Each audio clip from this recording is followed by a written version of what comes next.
Qui dit temps des fêtes dit également générosité. Nous sommes actuellement à l'une des deux intersections à Baie-Saint-Paul où la grande guignolée des médias a lieu. À ces deux endroits, des bénévoles, des travailleurs des médias, des paramédics, des pompiers ramassent des fonds pour les plus démunis de la région.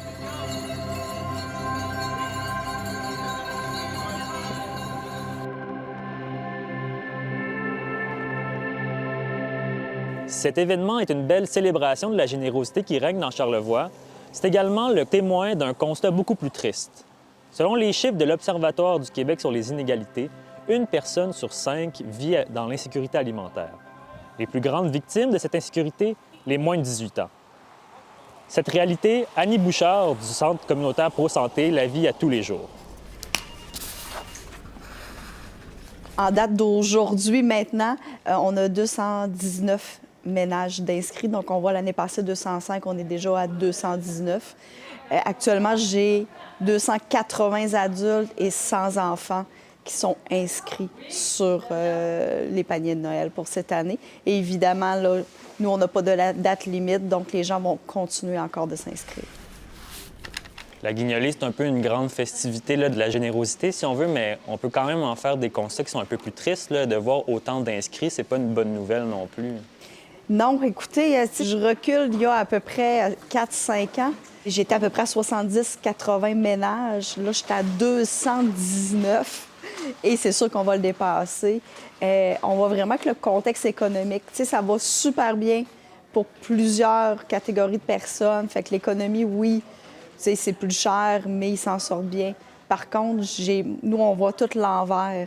On n'a jamais eu autant de gens qui sont sur le marché du travail puis qui n'arrivent plus là, vraiment, là, pas qu'ils ont des dépenses extra, mais juste les besoins de base de logement, tu sais, la voiture pour aller au travail, des choses comme ça. Puis si on a des enfants qui vont à l'école, le matériel scolaire, ils n'y arrivent plus.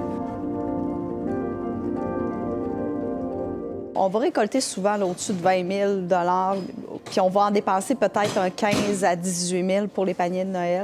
Donc, la balance, c'est vraiment pour le reste de l'année. Parce qu'effectivement, les gens ont besoin de manger à l'année. C'est juste comme je le disais tout à l'heure, on profite justement de la générosité du temps des fêtes, de la générosité de la population. Cette période-là, bien, c'est la plus grande affluence, donc c'est plus facile pour nous.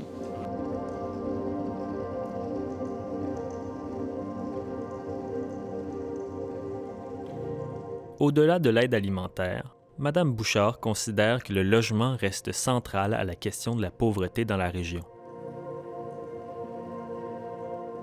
Elle s'inquiète d'ailleurs du manque d'implication du gouvernement fédéral à cet égard. Qu'est-ce qu'on manque le plus, c'est des logements. On ne se le cachera pas. Et c'est long, bâtir des logements, puis je ne sais pas comment on va y arriver. Fait que c'est sûr qu'au niveau fédéral, on a rarement une oreille, alors qu'eux aussi ont leur rôle à jouer. Ça serait intéressant, c'est sûr, qu'ils nous écoutent encore plus, qu'ils viennent plus nous voir, surtout quand on voit qu'on a juste des augmentations au niveau des demandes, des besoins. Le filet social, on est là. Par contre, on est essoufflé. Puis, des fois, on fait des miracles, mais à un moment donné, les miracles, ça va avoir une fin. Fait que oui, il faudrait qu'effectivement, le milieu politique aille plus au front au nom de la population qui est la plus vulnérable.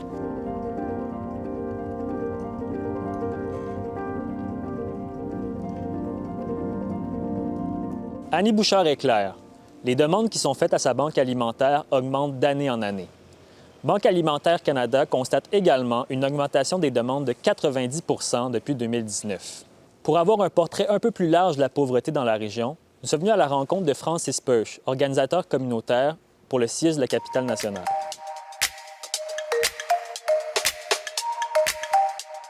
Si on focalise sur l'insécurité alimentaire, ce qui est vécu dans Charlevoix depuis les hausses inflationnistes post-COVID, on va dire, et la fin des soutiens gouvernementaux de cette période-là, bien, on augmente effectivement les demandes drastiquement, à un point où ces réseaux-là qui sont construits sur l'aide bénévole, sur la charité, on arrive un peu à une certaine limite. Puis, bon, à chaque année, justement, cette période spécifique, on le met en lumière, mais jour après jour, ça tient grâce à eux. Et on en arrive si on cumule ça aux hausses sur tous les postes budgétaires qu'on a à couvrir qui sont nécessaires pour notre survie. Hein, on n'est pas dans la qualité de vie, là.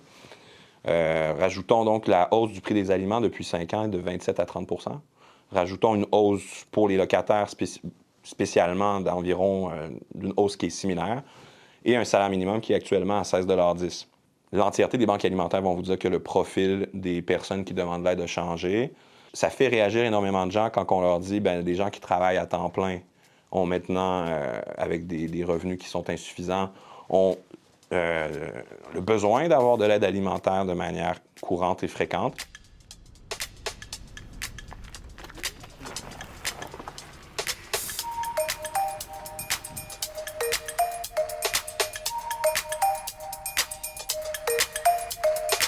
Banque alimentaire Canada parlait depuis 2019 d'une augmentation de 90 à 100 % des demandes. On a doublé le nombre de demandes au Canada pour avoir de l'accès à du dépannage alimentaire.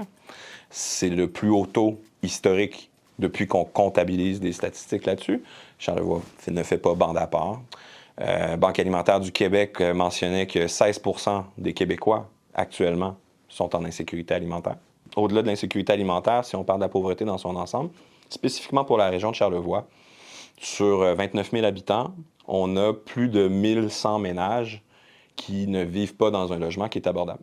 Donc, on parle de plusieurs milliers de personnes, de Charlevoisiens, nos propres concitoyens, qui actuellement vivent dans un logement qui soit est insalubre, soit coûte plus que 30 % de leurs revenus, soit qui est inadéquat en termes de taille ou en termes sécuritaires. Ça aussi, si on additionne ça avec une précarité au niveau de l'alimentation saine, ça engendre une multitude de difficultés, tant au niveau collectif qu'au niveau individuel, des problématiques de santé mentale, problématiques au niveau aussi de la cohésion sociale. On en arrive avec des gens qui nécessairement ont comme priorité la survie et non pas la collaboration ou l'implication sociale.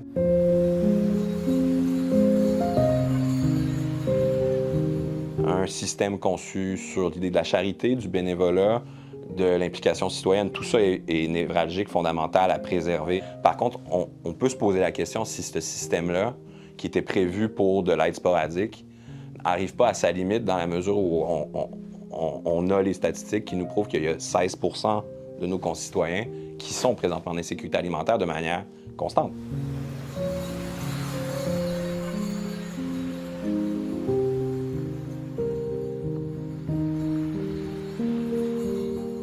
Il faut, selon moi, collectivement, comprendre que militer pour une hausse des revenus et des allocations pour les personnes les moins fortunées, les plus démunies, les proches aidants qui ne peuvent pas travailler autant, il y a énormément de nos concitoyens qui ne peuvent pas livrer la marchandise comme collectivement on le demande au niveau de la performance individuelle.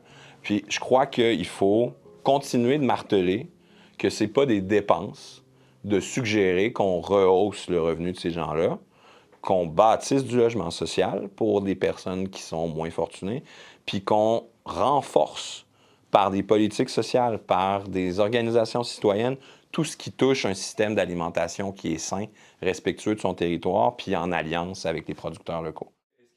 Le discours d'Annie Bouchard et de Francis Perche témoigne de la même situation inquiétante. L'état de la pauvreté dans la région s'aggrave et le profil de la personne dans le besoin change de jour en jour. L'action communautaire est alors plus importante que jamais, même si, comme l'a mentionné M. Perche, elle ne constitue pas une solution à long terme.